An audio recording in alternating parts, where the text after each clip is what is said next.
Brad Waller here in my 1967 Chevelle, driving to work. And once I get around this corner, hopefully the sun comes off the camera lens and the flare goes away. So, topic for today. Campaign for school board is starting to come up. I wouldn't quite say we're going into high gear yet, but we are definitely out of first gear. We have our yard signs, so I'm starting to place yard signs where I can, as well as others. We're still trying to gather endorsements and more support from the neighborhood. Just yesterday we met with somebody who can get us what they call the walk lists. You can get a list, since it's public data, who voted in which election. You can say, well, I want to get a list of everybody who voted in 3 of the last 5 elections. Or, obviously for others, it could be only people that vote in presidential elections, or whatever the metric is. They know, you can point to various elections. Oh, this was an election with a land use issue. This was an election with a bond. This is an election for city council, school board, that kind of a thing. Since school board's every 2 years, we look at the last 5 elections that we had here in Redondo Beach, and that way we get school board on all of those. So we can get a list of everybody who voted in at least 3 of the last 5 elections in Redondo Beach, and have name, address, political party. Do they vote absentee? Do they vote in the polls? Do they do both? What percentages? All that kind of stuff. And we basically just go down the street. It's like, okay, this address, knock on the door, introduce yourself, let them know why you're there, thank them very much, hand them papers, and go on to the next address on your sheet. And the reason why that's important is we have to be elected by the entire city. It's not just a district. If you're in a city council district, it's maybe even reasonable to sit there and say, I'll just try to knock down every door. Yeah, it'll take you months, but you could literally ignore the walk lists and knock on every door. But what we're doing is we got to maximize the effort. So if we know somebody, if there's no registered voter there, if they don't vote often, skip them. Chances of them voting in this election is going to be low, even if we knock on their door.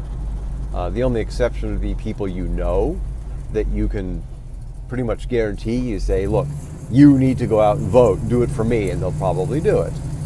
But if it's just, that house there, and you look at it and, they voted, once out of the last 5, it's not a good use of your time when you can go on to the next house and have somebody who does vote. And you need to use your time wisely. And, you're going to be spending days doing this.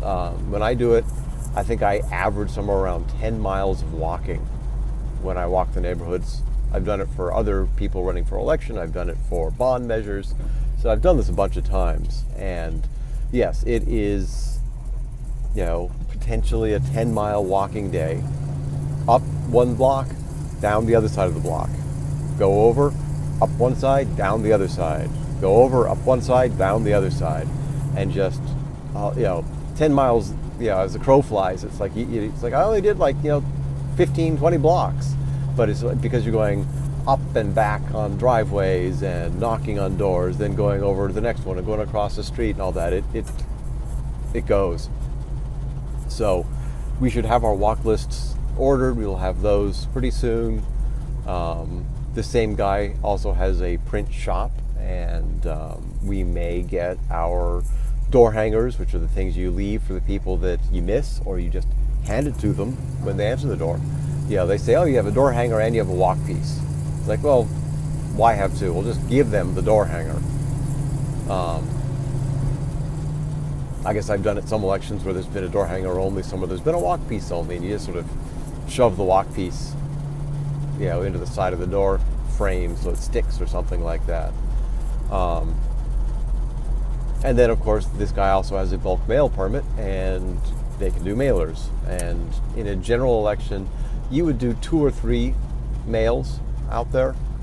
right when absentee ballots show up, you do your first one. Oh, are the bicyclists waiting? Alrighty. Usually the bicyclists don't wait, and so I was assuming they were all going to go. But, so instead of doing the right when absentee ballots show up, and then, a couple weeks later to see, who hasn't sent in their absentee ballot, and then, the week before or a couple days before election. That's kind of the standard way of doing it. We think we'll do the early one and,